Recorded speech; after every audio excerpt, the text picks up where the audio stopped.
دوسری جانب وفاقی وزیر اطلاعات شبلی فراز نے کہا ہے کہ آج مریم نواز گروپ نے پریس کانفرنس کی، کل شہباز شریف گروپ پریس کانفرنس کرے گا۔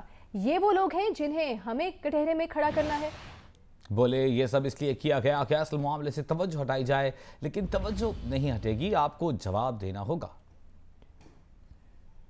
آج بلایا گیا ہے مریم نواز کو کہ وہ ان سوالات کا جواب دے کہ اس نے وہ 1100 جو زمین ہے، کنال زمین، وہ کیسے لی۔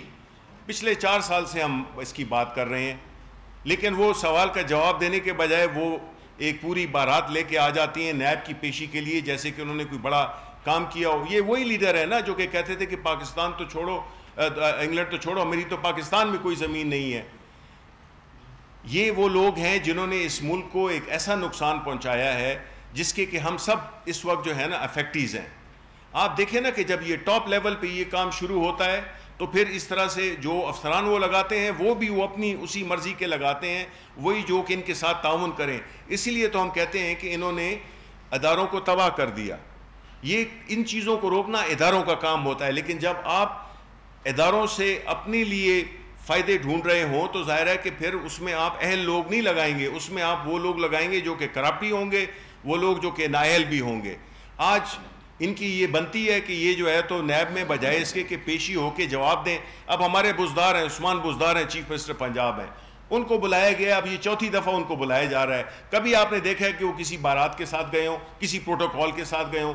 خاموشی سے جاتے ہیں، خاموشی سے واپس آتے ہیں۔ انہوں نے اس کو ایک پولیٹیکل وہ بنا دیا ہے۔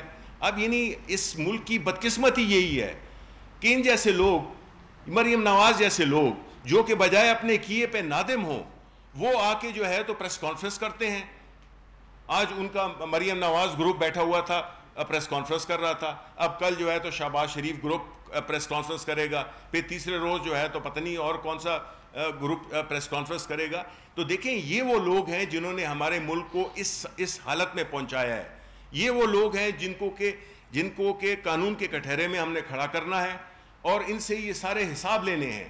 یہ کون ہوتے ہیں کہ کبھی لندن چلے جاتے ہیں، والد صاحب ہیں تو وہ لندن چلے گئے، ادھر بیٹھے ہوئے ہیں اور وہاں سے وہ اپنی آرام کی زندگی گزار رہے ہیں، جبکہ ان کے اپنے ورکرز جو ہیں وہ یہاں پہ جو ہے تو ذلیل و خوار ہو رہے ہیں۔ یہ کیسی لیڈرشپ ہے؟ لیڈرشپ وہ ہے جو کہ آپ کے ملک میں موجود ہو، جس کے اثاثے اس ملک میں موجود ہوں، جس کی انویسٹمنٹس اس ملک میں موجود ہوں۔